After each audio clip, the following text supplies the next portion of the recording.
Ingat Sinta dan Jojo? Dulu viral joget keong racun, begini kabarnya sekarang. Masih ingat duo viral Sinta dan Jojo yang sempat mengguncang jagat maya lewat video lip sync lagu Keong Racun? Kini, setelah lebih dari 1 dekade menghilang, keduanya kembali muncul membawa nostalgia yang manis. Bagi pengguna media sosial era 2000-an, nama Sinta dan Jojo bukanlah hal asing. Mereka pernah menjadi ikon dunia maya ketika platform seperti TikTok bahkan belum ada.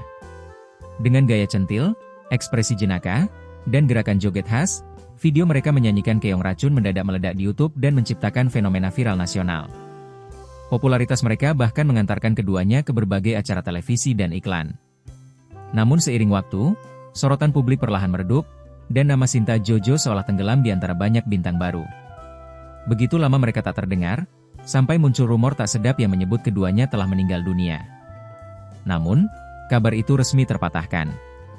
Sinta dan Jojo muncul kembali di atas panggung Synchronize Fest 2025, tampil energik di hari ketiga acara musik besar tersebut. Dengan wajah sumringah, mereka seolah menghidupkan kembali kenangan masa remaja banyak orang.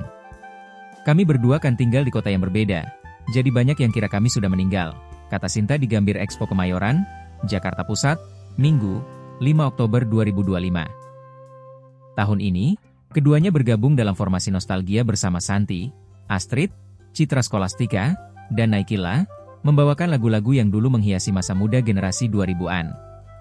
Ia mengaku sangat bahagia bisa kembali bernyanyi di hadapan penggemar lama yang dulu ikut berjoget bersama lewat layar komputer. Senang banget bisa diundang. Rasanya kayak balik ke masa-masa centil kami dulu. Waktu itu umur kami baru 18 tahun, lanjutnya dengan mata berbinar. Kini, setelah 15 tahun berlalu, Sinta dan Jojo membuktikan bahwa viral bukan sekadar momen sesaat, tapi kenangan yang bisa hidup lagi dengan semangat dan tawa yang sama. Download Tribun X sekarang, menghadirkan lokal menjadi Indonesia.